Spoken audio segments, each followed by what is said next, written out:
नमस्कार, जोहार, जय हिंद, जय झारखंड। दोस्तों, आज हम लोग आए हैं बोकारो विधानसभा के सिटी पार्क में। यहाँ पर जेएलकेएम पार्टी की तरफ से एक आवश्यक बैठक रखी गई थी। तो दादा, आज जो बैठक रखा गया था, इसमें क्या किस विषय को लेकर रखा गया था बैठक? आज हम लोग 9 तारीख को विस्थापित स्टेडियम महुआर में ये होली मिलन समारोह करने जा रहे हैं। उसी को लेकर हम लोग बैठक रखेंगे। तो क्या निर्णय हुआ, कब डिसीजन मतलब हुआ होली मनाने 9 तारीख 9 मार्च का? 9 9 मार्च को। मार्च रविवार के दिन 3 बजे से हम लोग विस्थापित स्टेडियम महुआर में हम लोग करेंगे। जेएलकेएम और हमारा बीटीएमएस मतलब विस्थापित कम्युनिस्ट संघ दोनों मिलके संयुक्त होगा वहाँ पर होली मिलन समारोह और तो हम अब लोग इस प्रोग्राम को जोरदार करेंगे। अभी देखें, जिस प्रकार से ज्यादा भीड़ नहीं था, लेकिन बहुत लोग कमेंट करते हैं वीडियो में कि जब वीडियो देखते हैं तो बोलते हैं कि हम लोग को पता नहीं था, नहीं तो हम लोग भी जाते हैं। तो कहीं ना कहीं हमको लगता है कि आप लोग सूचना ठीक से नहीं देते होंगे। हम लोग देखिए ग्रुप में भेजते हैं। अब जो आप नहीं देखिएगा तो उसमें हम लोग क्या कर सकते हैं। हम लोग जो है व्हाट्सएप में मैसेज भेजते हैं, फेसबुक में भेजते हैं, हम लोग भेजते हैं। क्या पार्टी में ये आवश्यक है कि जो व्यक्ति जुड़ा हुआ है उसको रेगुलरली 24 घंटा रहना पड़ेगा, क्या काम धंधा छोड़ के? नहीं नहीं नहीं नहीं रहना नहीं पड़ेगा, लेकिन देखिए महीना में 4 गो बैठक होता है तो एक बैठक तो कम से कम अटेंड कीजिए, तब ना हम समझेंगे। देखिए, लगभग 4 साल 3 साल से लगभग आंदोलन चल रहा है जयराम महतो का। तो इसमें बहुत सारे लोग तो नाम भी पहले नहीं जानते थे, लेकिन अब टाइगर जयराम महतो का नाम, जो बाहर से जो लोग आ रहे हैं वो लोग भी नाम जान रहे हैं। और वो लोग तो नाम तो जान रहे हैं, देख भी रहे हैं कि लड़का अच्छा काम कर रहा है। लेकिन जब पार्टी में जुड़ने का बात आता है, तो जिसको तो इच्छा है वो तो जुड़ जा रहा है, जिसको काम दिख रहा है। लेकिन जिसको नहीं समझ में आ रहा है वो लोग बोल रहे हैं कि पार्टी में जुड़ के फायदा क्या है। पार्टी देखिए, हम लोग पार्टी में किसी पार्टी में नहीं जुड़े, हम लोग विचार में। जयराम महतो एक विचार है, उसका विचार से हम लोग जुड़े हैं। उसका विचार को हम लोग को लागू करवाना है पूरा झारखंड में। दादा, आप बताइए, आदमी अगर पूछेंगे कि इसमें जुड़ के फायदा क्या है, तो क्या फायदा बताइए? देखिए, आपके चैनल को और जितने भी दर्शक हैं उनको सभी को आदाब, सलाम और जोहार मैं कहता हूं। देखिए, आप जो सवाल बोल रहे हैं ना कि इस पार्टी में जयराम दा का विचार ही सब आदमी को जो है केंद्रित कर रहा है, क्योंकि वो उन मुद्दों को टच किए हैं जो ज्यादा ही ज्वलनशील मुद्दा है, जो झारखंड में मतलब झारखंड राज्य जो लिया गया था, वो जिस हक अधिकार के लिए वो हक अधिकार जो है मिला नहीं है, और वही मुद्दा को टाइगर दा ने बात को उठा दिया है। इसी के वजह से आज जो भी झारखंडी है, जो भी अपने आप को मतलब वो बोलते हैं कि हम झारखंडी है, उनको सोचना चाहिए कि आज जो भी मुद्दा टाइगर दा उठाए हैं वो हमारे ही हित के लिए बोल रहे हैं। आज कहीं भी चल जाइए, 24 साल में या 25 साल में उस मुद्दे को जो केवल जो है किन्हीं का मैनिफेस्टो में रहा कि हम आएंगे तो 1932 लागू करेंगे, 1964 लागू करेंगे, खतियान लागू करेंगे, उसके आधार पर खतियान नीति, आधारित नीति, नियोजन नीति, ये सब देखिए अब रह गया सिर्फ कागज में।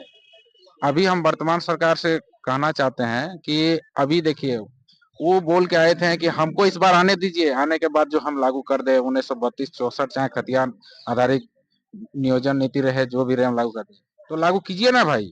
अब काहे लोग चुपचाप बैठे हुए, झूठ मूठ का खाली जो है आप बरगलाने का काम कर रहे हैं। लेकिन आप जान लीजिए, अब धीरे धीरे जो है जनता यहाँ का समझ रही है, झारखंडी अब इस चीज को समझ रहे हैं। आपको अगले बार जो है अगला इलेक्शन में आपको जवाब मिल जाएगा आपको। दादा, आपसे एक सवाल है। यहाँ पे हमारे बीच एक भैया मौजूद थे, वो बोल रहे हैं कि प्लांट में उनका जमीन सब चला गया है। अभी उनको खुद रहने के लिए भाड़ा दे के रहना पड़ रहा है, और वहां से भी उनको हटाने का प्रयास किया जा रहा है। तो जिस प्रकार से विस्थापित का इतना जमीन गया है, हमको तो लग रहा है कि आधा बोकारो का आदमी का भी जमीन चल गया है प्लांट में। तो कहीं ऐसा ना हो कि 20-25 साल बाद जो जिस जगह पे रह रहे हैं वो जगह भी खो दे, और 20-25 साल बाद उनके बाल बच्चों को तंबू गाड़ के रहना पड़े। क्या ऐसा स्थिति भी देखना पड़ेगा? सबसे पहले तो आपके दर्शकों को बहुत बहुत बधाई, और सभी जितने भी दर्शक देख रहे हैं सभी को झारखंडी जोहार। और एक रिक्वेस्ट है कि झारखंडी खबर चैनल को सब्सक्राइब कीजिए, लाइक कीजिए, शेयर कीजिए।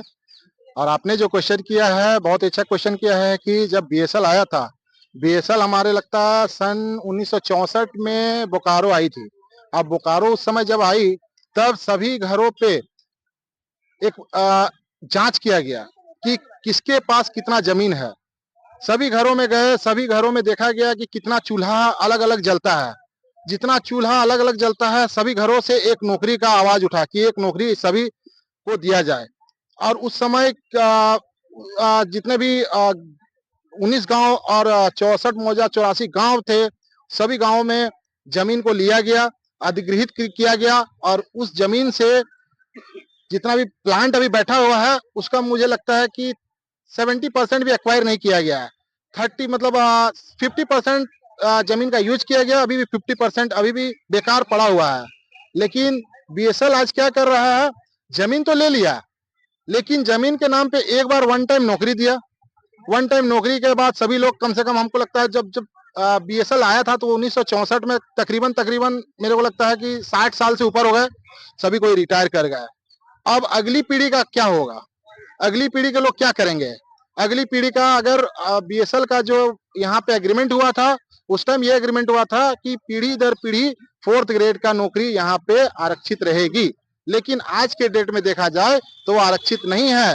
वो क्या करते हैं, जो लोग रिटायर कर गए, रिटायर करने के बाद यही बोल रहे हैं कि नहीं, हमारा 4th ग्रेड का नौकरी आरक्षित नहीं है, आप लोगों को नौकरी कोई दिया नहीं जाएगा। जबकि हमारा जमीन अधिग्रहित किया गया था, जमीन अभी वापस करने के नाम पे नहीं है।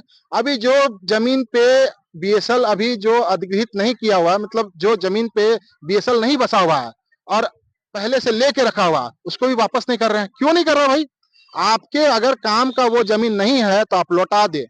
यही बीएसएल से आग्रह है कि आप जितने भी विस्थापित है मूल निवासी लोगों को जमीन लौटा दे। लेकिन बीएसएल ये भी नहीं कर रहा है कि लोगों को जमीन लौटाएं, सिर्फ और सिर्फ कटाल बैठ रहा है, सिर्फ और सिर्फ जो भी लोग बाहर से आ रहे हैं वहां बस रहे हैं। ये चीज सबसे ज्यादा देखा जा रहा है। दादा आपसे सवाल है मेरा कि जिस प्रकार अभी जयराम दादा को ट्रोल किया जा रहा है, स्कॉर्पियो खरीदे, हम लोग साधारण बोकारो का बात कर रहे हैं। बोकारो में ऐसा एक ग्राम पंचायत का एक मुखिया भी हम देखे हैं ऐसा, जिसका घर में 4 चक्का का लाइन लगा हुआ है। तो मुखिया को जैसा आदमी को ट्रोल कोई नहीं करता, लेकिन एक डुमरी विधायक जो है वो स्कॉर्पियो ले लिए, उनको ट्रोल किया जा रहा है। क्या कहना चाहते ये हैं? आपको जानने वाली बात होगी कि जो लोग ट्रोल कर रहे हैं जयराम को, वो बाहरी लोग हैं। झारखंडी लोग कभी ट्रोल नहीं कर सकते हैं। वह झारखंड की आवाज बन के अभी हमारे डुमरी का लोकप्रिय विधायक बने हुए हैं। जो लोग आप देख रहे होंगे कि ट्रोल कर रहे हैं, वो पूरी तरह से बाहरी है, उसको ना चाहने वाले लोग हैं। वो ऐसे लोग हैं जो दूसरे सत्ता से जुड़े हुए हैं, अपने प्रॉफिट के लिए उन लोग उनको ट्रोल कर रहे हैं। दादा क्या लगता है कि जितना झारखंडी लोकल है सब जयराम के सपोर्ट में है या कुछ विरोध में भी है? देखिए, सबसे पहले तो गब्बर भाई को खत्यानी जोहार, और आपका जो चैनल जो देखने वाले दर्शक है सबको झारखंडी जोहार।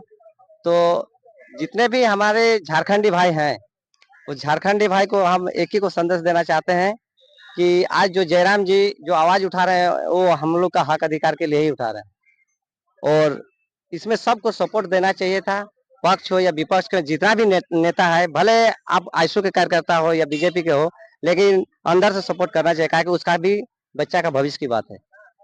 10 पेपर लीक जो हुआ मैट्रिक का चेक का, उसके बारे में आप क्या कहना चाहते हैं? शिक्षा मंत्री कुछ दिन पहले जयराम महतो को नसीहत दे रहे थे कि वो कौन होता है जयराम, क्या हमारे पार्टी का सदस्य है जो मुख्यमंत्री को। तो यही तो दुर्भाग्य की बात है कि पहले तो सीजीएल जेपीएससी लीक हो रहा था, अब तो इतना दुर्भाग्य की बात है कि हम लोग का मैट्रिक का परीक्षा लीक हो रहा है। ये झारखंडी को इतना मैं अपना आपका चैनल के माध्यम से बोलना चाह रहा हूँ कि सब एक हो जाए और एक होकर झारखंड को संवारे। और जो शिक्षा के विषय में जो आज पेपर लीक हो रहा है, कल और वगैरह लीक हो जाएगा, तो इसमें सब ध्यान दे।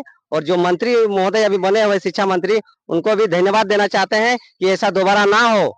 इसमें हम लोग का भविष्य है, हम लोग का बच्चा का भी आने वाला भविष्य होगा, तो इसमें ध्यान आकृत करें और इस चीज को गंभीरता से ले कि जैसे इसे दोबारा ना हो। कि आज मैट्रिक का जो आज पेपर लीक हुआ, ये झारखंड में हुआ, तो ये कितना शर्मनाक की बात है। ऐसा नहीं होना चाहिए था। ये बच्चा का भविष्य की बात है और मैट्रिक का बात है। पहले सीजीएल हो रहा था, जेपीएससी हो रहा था, तो आज इतना हम लोग का दुर्भाग्य की बात है कि शिक्षा मंत्री बनते हुए भी, रहते हुए भी आज मैट्रिक का पेपर लीक हो गया। जिस प्रकार डुमरी में लगता है जनता दरबार, क्या बोकारो में भी लगना चाहिए? लगना चाहिए, बोकारो में भी लगना चाहिए, लेकिन यहाँ के विधायक और सांसद ने जनता के समस्या को गंभीरता से नहीं लिया है। हम जिस बाहुल क्षेत्र से आते हैं, आज 65 वर्षों से वहाँ के लोग पंचायती विकास से वंचित हैं।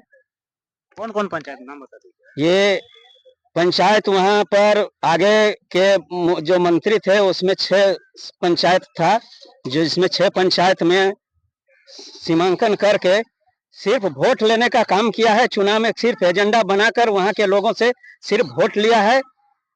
और आने वाला दिन भी लोग पंचायत चुनाव से वंचित रहेंगे।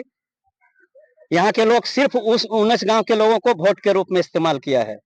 उनका जमीन भी प्लांट में गया है।